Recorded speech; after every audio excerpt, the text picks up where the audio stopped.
अध्याय 7। फिर जब तेरा परमेश्वर यहोवा तुझे उस देश में जिसके अधिकारी होने को तू जाने पर है पहुंचाए, और तेरे सामने से हित्ती, गिरगाशी, एमोरी, कनानी, परिज्जी, हिब्बी और यबूसी नामक बहुत सी जातियों को, अर्थात तुमसे बड़ी और सामर्थी 7 जातियों को निकाल दे, और तेरा परमेश्वर यहोवा उन्हें तेरे द्वारा हरा दे, और तू उन पर जय प्राप्त कर ले, तब उन्हें पूरी रीति से नष्ट कर डालना।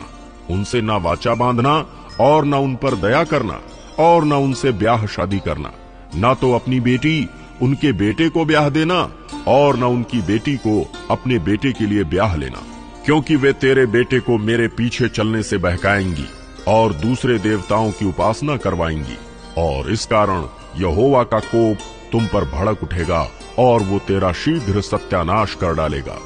उन लोगों से ऐसा बर्ताव करना कि उनकी वेदियों को ढा देना, उनकी लाठों को तोड़ डालना, उनकी अशेरा नामक मूर्तियों को काट काट कर गिरा देना, और उनकी खुदी हुई मूर्तियों को आग में जला देना, क्योंकि तू अपने परमेश्वर यहोवा की पवित्र प्रजा है।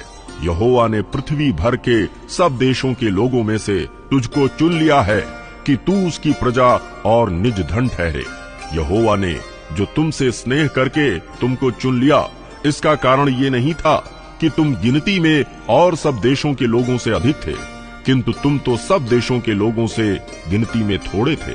यहोवा ने जो तुमको बलवंत हाथ के द्वारा दासत्व के घर में से और मिस्र के राजा फिरौन के हाथ से छुड़ाकर निकाल लिया, इसका यही कारण है कि वो तुमसे प्रेम रखता है, और उस शपथ को भी पूरी करना चाहता है जो उसने तुम्हारे पूर्वजों से खाई थी।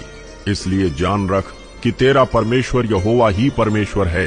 ये विश्वास योग्य ईश्वर है, जो उससे प्रेम रखते और उसकी आज्ञाएं मानते हैं, उनके साथ वो 1000 पीढ़ी तक अपनी वाचा का पालन करता और उन पर करुणा करता रहता है। और जो उससे बैर रखते हैं, वो उनके देखते उनसे बदला लेकर नष्ट कर डालता है। अपने बैरी के विषय वो विलंब ना करेगा, उसके देखते ही उससे बदला लेगा। इसलिए इन आज्ञाओं, विधियों और नियमों को जो मैं आज तुझे चिताता हूँ, मानने में चौकसी करना। और तुम जो इन नियमों को सुनकर मानोगे और इन पर चलोगे, तो तेरा परमेश्वर यहोवा भी उस करुणामय वाचा का पालन करेगा, जिसे उसने तेरे पूर्वजों से शपथ खाकर बांधी थी। और वो तुझसे प्रेम रखेगा और तुझे आशीष देगा और गिनती में बढ़ाएगा। और जो देश उसने तेरे पूर्वजों से शपथ खाकर तुझे देने को कहा है, उसमें वो तेरी संतान पर और अन्न, नए दाख मधु और टटके तेल आदि भूमि की उपज पर आशीष दिया करेगा, और तेरी गाय बैल और भेड़ बकरियों की बढ़ती करेगा। तू सब देशों के लोगों से अधिक धन्य होगा।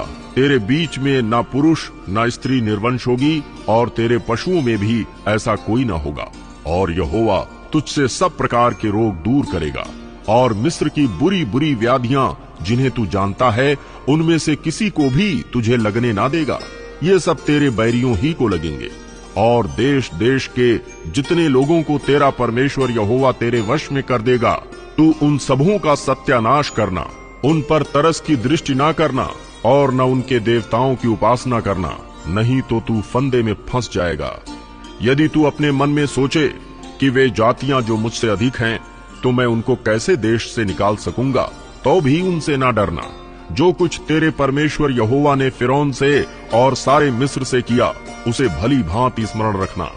जो बड़े बड़े परीक्षा के काम में तूने अपने आंखों से देखे, और जिन चिन्हों और चमत्कारों और जिस बलवंत हाथ और बढ़ाई हुई भुजा के द्वारा तेरा परमेश्वर यहोवा तुझको निकाल लाया, उनके अनुसार तेरा परमेश्वर यहोवा उन सब लोगों से भी जिनसे तू डरता है करेगा।